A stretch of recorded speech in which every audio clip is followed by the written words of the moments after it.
China has unveiled a $1.4 trillion bailout for local government as part of the efforts to ward off a looming debt crisis and to kickstart a moribund economy. The funds will help provincial authorities refinance a huge pile of loans that had left many struggling to provide the basic services and pay the civil servants.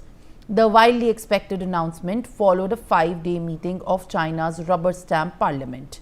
Though a huge sum, it fell short of hopes for a broader package targeting China's deeper economic challenges, ranging from a collapsing real estate sector to high levels of youth unemployment. China has been struggling to boost a flagging growth. Its economy expanded in the third quarter at the slowest pace since early last year. On an annual basis, gross below government is around 5% target for this year. The country plans to tackle tens of billions of dollars of local government debt to prevent it being a drag on the growth. But this comes as Donald Trump wins the US election. He has promised steep import taxes, including high tariffs as high as 60% on Chinese-made goods. His victory is now likely to hinder Xi Jinping's plan to transform the country into a technologically powerhouse. All right. Viewers, now Dr. Sharat Kohli, who's a senior economist, joins me live on the broadcast. Sir, I appreciate you giving us your time and thank you for speaking to us. We have all seen how this US election has become a huge win for the re-election of Donald Trump as the President of the United States. But at the same time, as much as it is a triumph for Donald Trump, this is in fact going to be even more difficult if we look this into perspective for China, which is already reeling under a huge economic crisis. Good morning, Simran, and good morning to the viewers of NewsX. Indeed, China, ever since COVID, has been reeling under economic crisis on multiple fronts. The natural calamities, which literally ruined the agriculture sector of China, I think started it all, and it's been going on year after year. After that, the big crisis in the property market in China, because there were millions and millions of unsold houses and those apartments lying here and there, and people were unable to pay their mortgage, which is why the realty sector, the real estate sector is in deep crisis. Then the financial sector, we heard of a lot of these small banks collapsing in the remote parts of China, people queuing up outside to recover their deposits, people not repaying the loans. That was another problem. Then the interference of the Communist Party of China in the big industries and the large business houses. We saw disappearance of business tycoons where nobody was allowed to prosper the moment somebody started growing in stature on the economic and financial front. He was subdued, he was curtailed artificially. And I think the Communist Party even nominated the board members to the companies, which led to the exodus of a lot of large investments from China. So what the package basically includes 2-3 fronts. One is, of course, easing the debts, where people of China would be able to buy easily. Like, for example, one of the conditions was, let's say in Guangzhou province, you were not allowed to buy large houses in terms of certain numbers. I mean, if I am a rich man, I can only buy 1 or 2 houses and not more than that. That restriction has been removed now. And some of the consumer loans have been eased, and some other schemes have been introduced. You can give your old car, buy a new car, give an old appliance, buy a new appliance at a concessional rate. So these kind of relaxations are being given at the ground level to boost the economy overall. And there is something called reserve ratio requirement. So this is the requirement where bankers are required to keep certain amount and not lend. Even that has been eased by about 50 basis points. It used to be 10.5, which has been brought down to 10, which means the banking sector will have more funds to lend to people. So I think overall stimulus of more than $140 billion is probably an attempt to boost the Chinese economy. And this has led to about 12 to 13% increase in exports.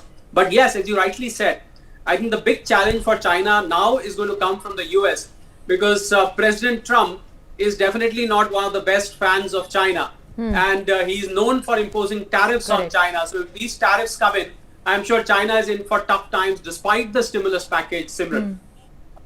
Sir, At this point, in fact, Mr. Kohli, even during the first time, Trump hit the Chinese good with tariffs as high as 25%. But given the present scenario, while we think about the way forward, how do you think this is going to have much of an impact in the global economy?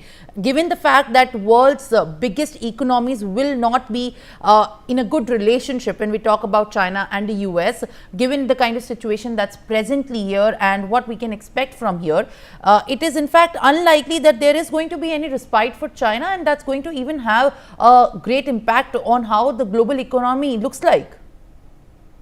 Yes, Simran, when President Trump came last time in 2016, he was about 70 years old. He's now 78. So the Trump of 2016 and the Trump of 2024, I think the world economic equations have also changed. So we are all speculating right now because we know that he's not a fan of Chinese goods. He doesn't want China to keep dumping goods there. Maybe he's got a different or a bit more moderate approach. Only time will tell, because the transition from the Biden administration to Trump administration is going to take some time. But when he actually comes into power and starts sitting in the White House, that's when we'll come to know what is his approach. But for sure, he is not going to allow open import of Chinese goods. So that's going to throw up a challenge. The world economy would also be affected. For example, India, who knows, may be a beneficiary out of this, because the whole Make in India initiative may get a boost, because if goods are not allowed from China, America has to consume. America does need goods. So they might be, boost in the exports from India for that matter. And a lot of other countries like Vietnam, Malaysia, Indonesia, they might be beneficiaries, or Philippines, they might be beneficiaries of these restrictions. But I think it will be a little too early to conclude that everything that is coming from China would be done, but tariffs would definitely be there. And it will also, aggravate the Cold War between China and America, which we've been witnessing for a number of years now. But I think it will be a bit early, Simran. We'll have to wait for the Trump administration economic policies to be spelled out in clear terms as to what does it think now that this is President Trump's 2.0 version, which is going to come and sit in White House. Simran. Mr. Kohli, as you've rightly pointed out, that this is, who knows if this can be a great advantage for India when we talk about the Make in India initiative. And to only pick up from that, do you feel that, with this equation in place, India can actually boost more of the manufacturing here in the country, and can actually get more plans for setting up more industries here, when we see that the equation of US and China are actually going to be strained further as well? Because as far as the IMF's plans are concerned, they have lowered the levels by the percent which they were expecting the growth of China. Now for 2024, it's touching 5%. So it's in fact a grim news for even China to grapple with the kind of economic growth that it was in fact expecting. Absolutely. In fact, this whole economic stimulus of China is partly neutralized because of the changed equations in the American politics. But as far as your question on India is concerned, I think this is a golden opportunity for the Make in India initiative to get a big boost right now. I'm a startup mentor, and I've been preferring startups which are coming from manufacturing sector. We know startup, most of the people think is about an app and some tech related services, some aggregator services. But I think the youth should come forward for manufacturing, because here is your opportunity. The rest of the decade, I would say the next 5 to 7 years, they belong to the Indian manufacturing sector. And if we are able to establish our foothold in the American and the NATO country, rest of the NATO countries, I think this will be the point of time when we can easily go for that China plus one policies best point of time, I would say, because as things move away from China, I mean, you cannot do without goods, you cannot do without electronics, you cannot do without consumer products, you cannot do without food products. You do need, countries don't manufacture everything in themselves. So they do need people like India, countries like India, to come and supply. And I think a strengthened supply chain from India is a big opportunity, as I said, for Indian manufacturers. I'm sure at the government level also, there should be a policy now, a special policy. I would say the policy is always there. Make in India has been there for a number of years now, but there should be a special policy now where little more of hand holding can be done. We saw PLI scheme and things of that sort already in place, but a little more hand holding can be done. I'm sure a lot of manufacturing boost can be given to this country where you can grab that market, which China may stand to lose because of the change in the American politics, Simran. For more such videos, subscribe to the NewsX YouTube channel, hit the bell icon.